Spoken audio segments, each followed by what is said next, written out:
Hey everybody, welcome back to our channel. In this video we have to learn some daily used English sentences that we are translating from Telugu to English which we used in daily life. So let's get started.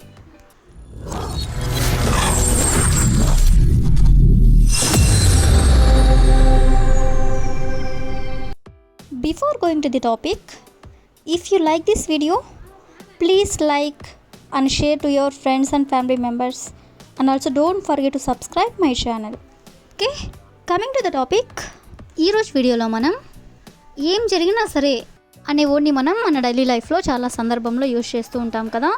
For example, ఏం జరిగినా సరే నేను అతనితో మాట్లాడను, అదేవిధంగా ఏం జరిగినా సరే నేను వాళ్ళని కలవను, ఈ విధంగా అనమాట. సో ఈ వర్డ్ని యూజ్ చేసుకొని కొన్ని ఎగ్జాంపుల్ సెంటెన్సెస్ అనేవి చూద్దాం. సో ఫస్ట్ వన్ ఈస్, ఏం జరిగినా సరే నేను జాబ్ చేయను. ఏం జరిగినా సరే నేను జాబ్ చేయను. సో దీన్ని మనం ఇంగ్లీష్లో no matter what happens I won't work. No matter what happens అంటే ఏం జరిగినా సరే, ఐ వోంట్ వర్క్ అంటే నేను జాబ్ చేయను. అదేవిధంగా నెక్స్ట్ వన్ ఈస్, ఏం జరిగినా సరే నేను వాళ్ళతో మాట్లాడను. ఏమి జరిగినా సరే నేను వాళ్ళతో మాట్లాడను. సో దీని ఇంగ్లీష్లో no matter what happens I won't talk to them. No matter what happens I won't talk to them అంటే ఏం జరిగినా సరే నేను వాళ్ళతో మాట్లాడను అని. అదేవిధంగా నెక్స్ట్ వన్ ఈస్, ఏం జరిగినా సరే నేను క్షమాపణ చెప్పను. ఏమి జరిగినా సరే నేను క్షమాపణ చెప్పను. సో దీని ఇంగ్లీష్లో no matter what happens I won't apologise. I won't apologise అంటే నేను క్షమాపణ చెప్పను. అదేవిధంగా నెక్స్ట్ వన్ ఈస్, ఏమి జరిగినా సరే నేను అక్కడ చేరను. నేను అక్కడ చేరను. సో దీని ఇంగ్లీష్లో no matter what happens I won't join there. I won't join there అంటే నేను అక్కడ చేరను. అదేవిధంగా నెక్స్ట్ వన్ ఈస్, ఏమి జరిగినా సరే నేను వాళ్ళతో ఆడను. నేను వాళ్ళతో ఆడను. సో దీని ఇంగ్లీష్లో no matter what happens I won't play with them. I won't play with them అంటే నేను వాళ్ళతో ఆడను అని.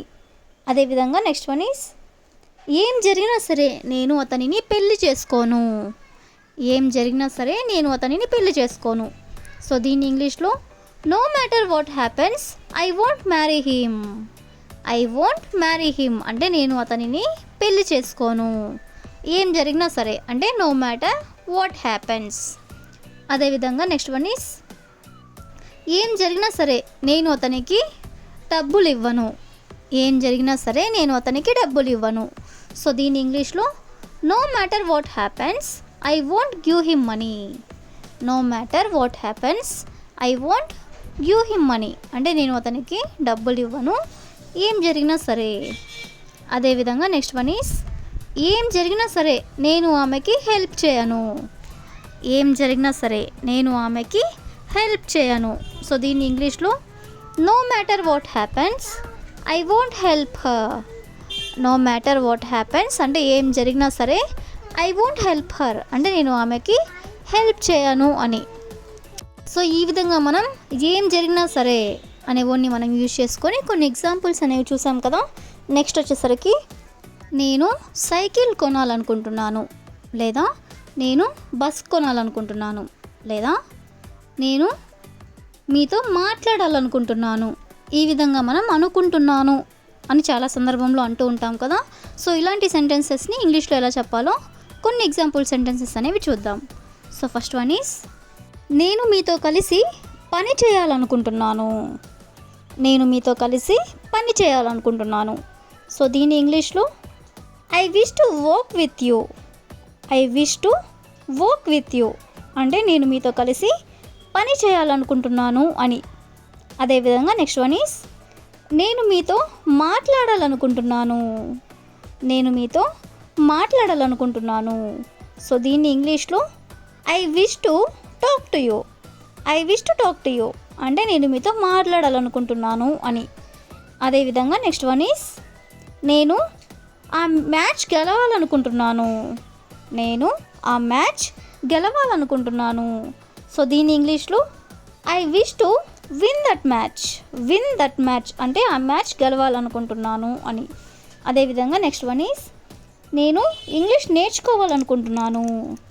నేను ఇంగ్లీష్ నేర్చుకోవాలనుకుంటున్నాను. సో దీని ఇంగ్లీష్లో I wish to learn English. I wish to learn English అంటే నేను ఇంగ్లీష్ నేర్చుకోవాలనుకుంటున్నాను అని. అదేవిధంగా నెక్స్ట్ వన్ ఈస్ నేను ఆమెని పెళ్లి చేసుకోవాలనుకుంటున్నాను. నేను ఆమెని పెళ్లి చేసుకోవాలనుకుంటున్నాను. సో దీని ఇంగ్లీష్లో I wish to marry her. I wish to marry her అంటే నేను ఆమెని పెళ్లి చేసుకోవాలనుకుంటున్నాను అని. అదేవిధంగా నెక్స్ట్ వన్ ఈస్ నేను విదేశాలకి వెళ్ళాలనుకుంటున్నాను. నేను విదేశాలకి వెళ్ళాలనుకుంటున్నాను. సో దీని ఇంగ్లీష్లో I wish to go abroad. I wish to go abroad అంటే నేను విదేశాలకు వెళ్ళాలనుకుంటున్నాను అని. అదేవిధంగా నెక్స్ట్ వన్ ఈస్ నేను కార్ కొనాలనుకుంటున్నాను. నేను కార్ కొనాలనుకుంటున్నాను. సో దీని ఇంగ్లీష్లో I wish to buy A car. I wish to buy A car అంటే నేను కార్ కొనాలనుకుంటున్నాను అని. ఈ విధంగా మనం అనుకుంటున్నాను అనే వర్డ్ని యూజ్ చేస్తూ కొన్ని ఎగ్జాంపుల్ సెంటెన్సెస్ అనేవి చూసాం కదా. నెక్స్ట్ వచ్చేసరికి నేను నిద్రపోకుండా ఉండలేను, లేదా నేను మాట్లాడకుండా ఉండలేను, లేదా నేను పని చేయకుండా ఉండలేను, లేదా తినకుండా ఉండలేను. ఈ విధంగా ఉండలేను అని అంటూ కొన్ని సెంటెన్సెస్ మనం యూజ్ చేస్తూనే ఉంటాం కదా. సో కొన్ని ఎగ్జాంపుల్ సెంటెన్సెస్ అనేవి చూద్దాం.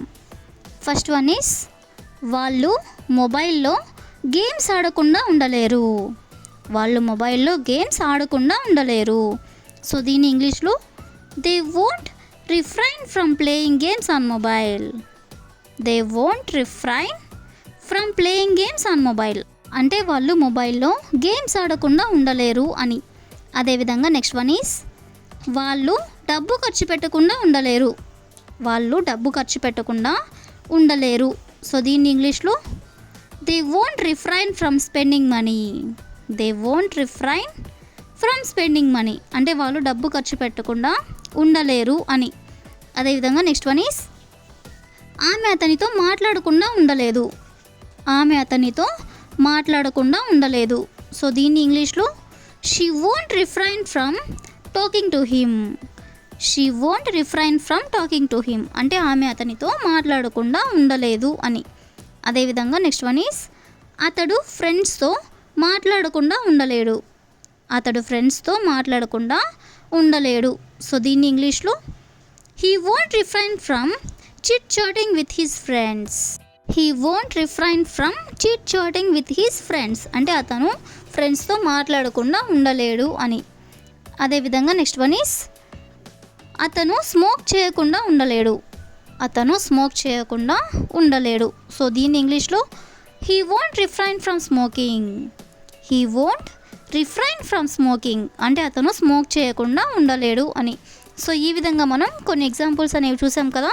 That's all for today. I will ask you A question for you. ఆమె మాట్లాడకుండా ఉండలేదు. ఆమె మాట్లాడకుండా ఉండలేదు. So if you know this one in English, please you can comment in the comment section. Thank you for watching.